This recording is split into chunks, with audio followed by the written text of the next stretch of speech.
प्रधानमंत्री नरेंद्र मोदी जी ने, उनकी भारतीय जनता पार्टी ने और उनके राजनीतिक हथियार ईडी ने एक झूठे केस में गिरफ्तार कर लिया है। एक ऐसा केस जिसमें 2 साल की जांच के बाद भी 1 रुपया भी प्रोसीड्स ऑफ क्राइम आम आदमी पार्टी के किसी नेता से रिकवर नहीं हुआ। एक ऐसा केस जिसकी जांच 2 साल से चल रही है, लेकिन गिरफ्तारी अरविंद केजरीवाल जी की होती है लोकसभा के चुनाव की घोषणा के बाद।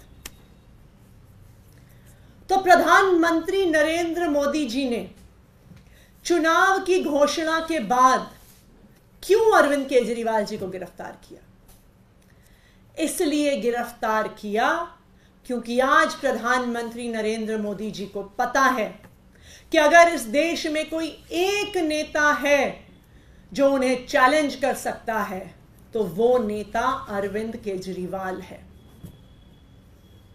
जैसे कंस को पता था कि भगवान श्री कृष्ण ही आखिरकार उसका नाश करने वाले हैं, जैसे रावण को पता था कि भगवान श्री राम ही उसका नाश करने वाले हैं, वैसे ही प्रधानमंत्री नरेंद्र मोदी जी को पता है कि आखिरकार उनको अगर कोई एक आदमी खत्म करेगा, कोई एक नेता हराएगा, तो वो नेता अरविंद केजरीवाल है। और इसी वजह से प्रधानमंत्री नरेंद्र मोदी जी के इसी डर की वजह से वो आज अरविंद केजरीवाल को कुचलना चाहते हैं। वो अरविंद केजरीवाल को खत्म करना चाहते हैं कि अरविंद केजरीवाल उनको चैलेंज ना कर सके, अरविंद केजरीवाल उनको खत्म ना कर सके।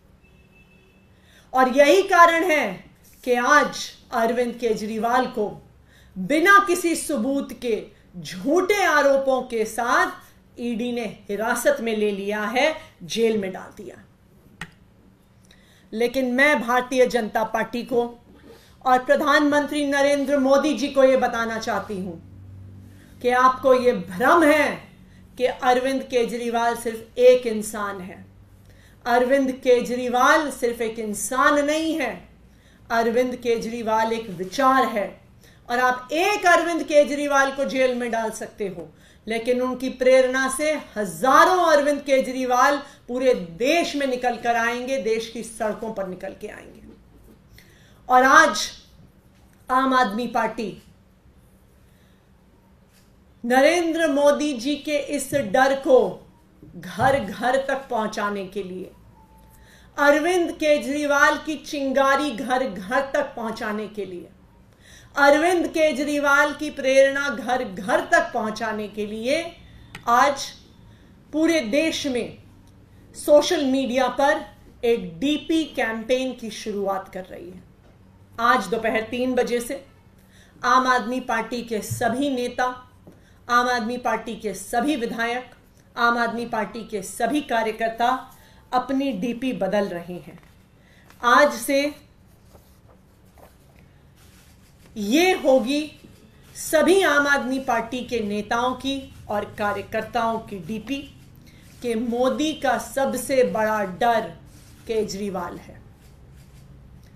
तो मैं आज देश के सभी लोगों से अपील करना चाहती हूं कि आप अगर अरविंद केजरीवाल का समर्थन करते हैं, अगर आज आप इस तानाशाही के खिलाफ जो लड़ाई है उसमें अपनी आवाज उठाना चाहते हैं, अगर आप इस देश के लोकतंत्र को बचाना चाहते हैं, और अगर आप देश भर में ये संदेश पहुंचाना चाहते हैं कि प्रधानमंत्री नरेंद्र मोदी जी लोकतंत्र को खत्म कर रहे हैं, तो मेरी सभी देशवासियों से अपील है कि ये डीपी URL indiawithkejriwal.com पर अवेलेबल है।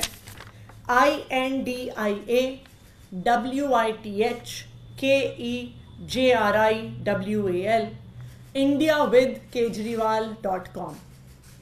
मेरी आप सबसे अपील है कि सारे प्लेटफॉर्म्स पर, चाहे वो व्हाट्सएप हो, चाहे वो इंस्टाग्राम हो, चाहे वो ट्विटर हो, चाहे वो फेसबुक हो, आप इसको अपनी डीपी पर लगाइए और पूरे देश को ये संदेश दीजिए कि ये लड़ाई सिर्फ अरविंद केजरीवाल की नहीं है, ये पूरे देश की लड़ाई है, ये इस लोकतंत्र की लड़ाई है और ये हमारे संविधान के लिए लड़ाई है। Thank you.